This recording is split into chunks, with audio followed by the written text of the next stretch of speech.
speaking of the Dodgers Padres, let's talk about the Fernando Tatis Jr. Your guy, used to be guy, or still guy? Where are we with him?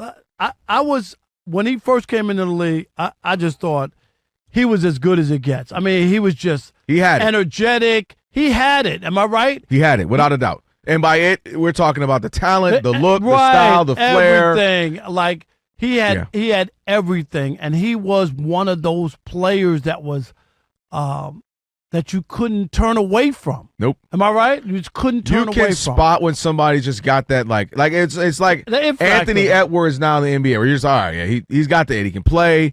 He's got the vibe. He's got the, he's good. He just had that whole essence. And Tatis had that. Even as a, somebody who, roots for the Dodgers, like, oh, dang, they got one down there. Right. And he's off to, Rob G, what's the numbers? He's off to a historic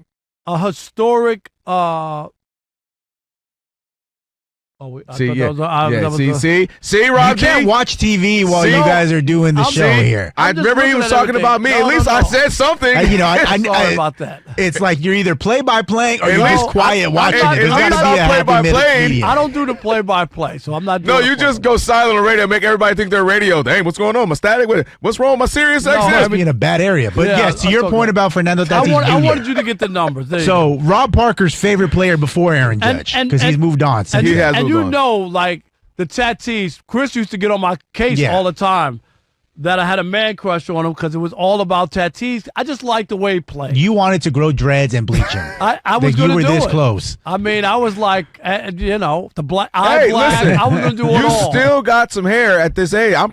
You might want to do that one time. Jerry Rice did it. You should Jerry Rice it. No, but Jerry Rice's braid started here in his 5 head. If that man looked up one hair, you thought he was bald. If he looked up just a little bit, you thought he was bald.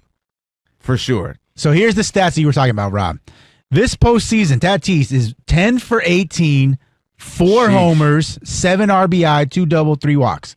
Batting .556, has a 1.33 slugging percentage, and the OPS, this is the big one, 1.970. The highest ever in a single postseason by any player with at least 20 plate appearances. Here's the other thing. If you're just a Padres fan, you're like, hey, analytics is not my thing. Just give me the raw numbers, all right? He's currently tied with Tony Gwynn for the most hits by any Padre in any 5-game span in postseason history. And it looks like his season may be going on where he'll add on to these numbers. And Tony Gwynn is an all-time great Hall of Famer and the Padre legend, okay? So it tells you what company he's in. Anybody who knows anything about baseball, Tony Gwynn is that guy. And here's the thing I wanted to bring up. What changed for a lot of people with Fernando Tatis Jr. was when he got busted for the PEDs.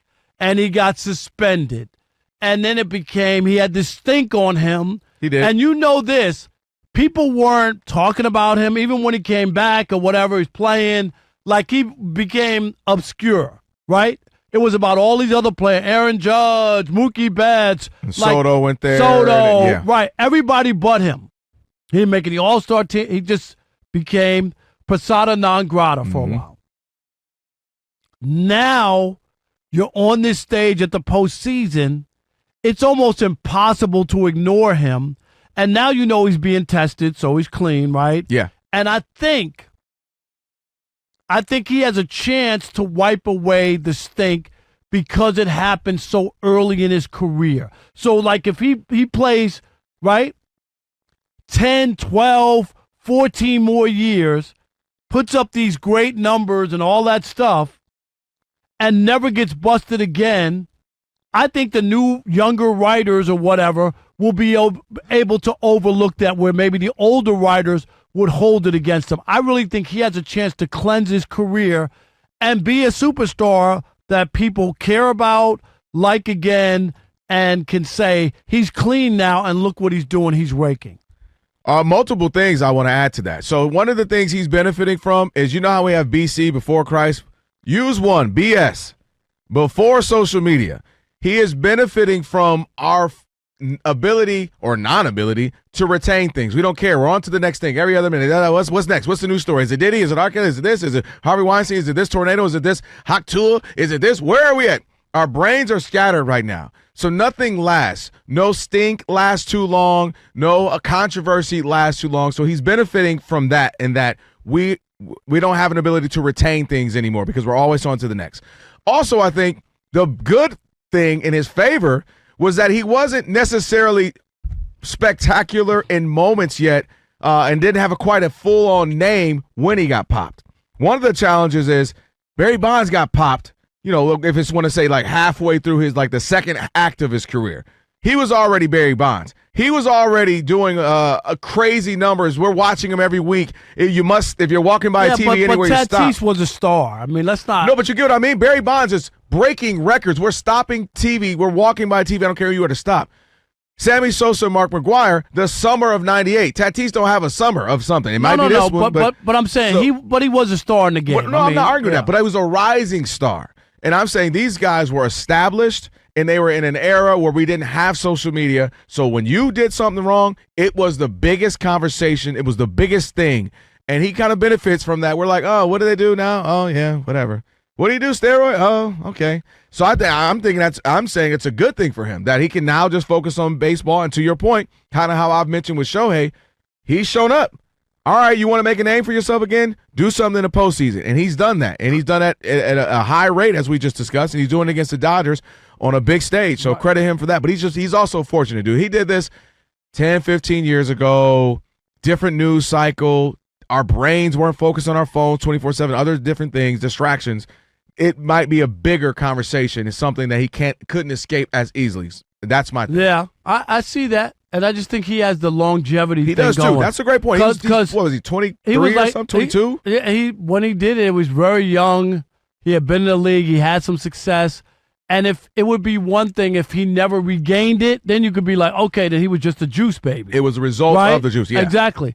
But now, and they test. You could say, well, I think he's still on it. That's not fair because they're testing everybody. Like now they're testing place. And, people still get busted. So it does mean that they're looking at people, He's, again, when you get the opportunity, do you show up? Do you shine? Do you make a name for yourself? He's doing that at a crazy rate. And he's also adding some flair to it still. You saw him a couple of games ago doing the whole sticking his tongue out at the crowd, getting into it. So it's been fun. I mean, I'll just leave that alone, Monty. I'm going to leave that alone, Monty. You almost had me about to get in trouble. And even when he hit the home run the other night, last night. Yeah, I was like, he's going to hit that. You see the way he stood there, and it was a moonshot. Hold on, man. In that building. Yeah, Rob G, I see it. What? The look in his eyes. It's a bromance. No, I mean. It is a bromance. It almost surpasses Aaron Rodgers' bromance level. Oh, please, stop. I've ripped Aaron Rodgers on this radio show. Rob G has been here. Rob G, don't remember. You've never ripped Aaron Judge. That day. Oh, Aaron Judge. Aaron Judge. Not yet. So who's the guy in your life right now? Is it Judge or is it Tatis Jr.? It's still Judge, I think. All right. Because of MLB Bro, though. MLB Bro. All right, I see you sticking with the gang. I see what it is. MLB Bro works. And again, Bobby Witt Jr., no hits. That's wow. we talked about it. You know what a season he had? Rob G, batted .322. No hits in this series. Now he's hitting just .02. Crazy. It's all bad right now. But yeah, and that's the question. We really want to hear from you on Fernando Tatis Jr. Is this water under the bridge to you when you see him play now? Is the first thing that comes to your mind, is it about the juice? Or are you like, yeah, that's nice, but he was a juicer? Or can you forgive and forget and move on and look at this guy's talent and see what he's doing? Because he is on the grand stage.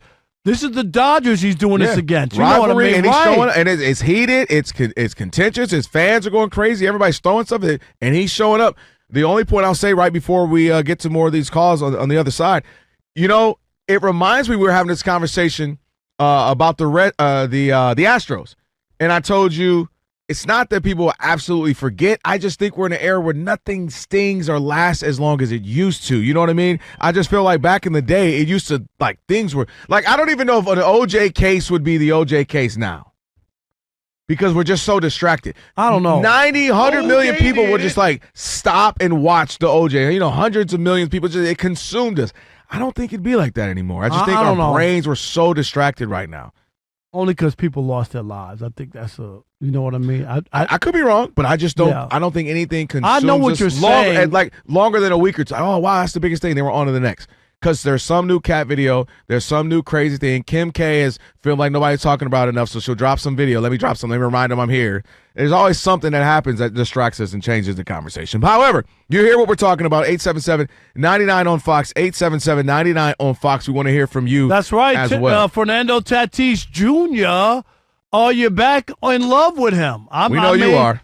I mean, what? I don't mind it. Look, I got my players too. I'm not mad at it. I like him as a player. I do love a guy who has energy, and you know he has. Alex is cutting that.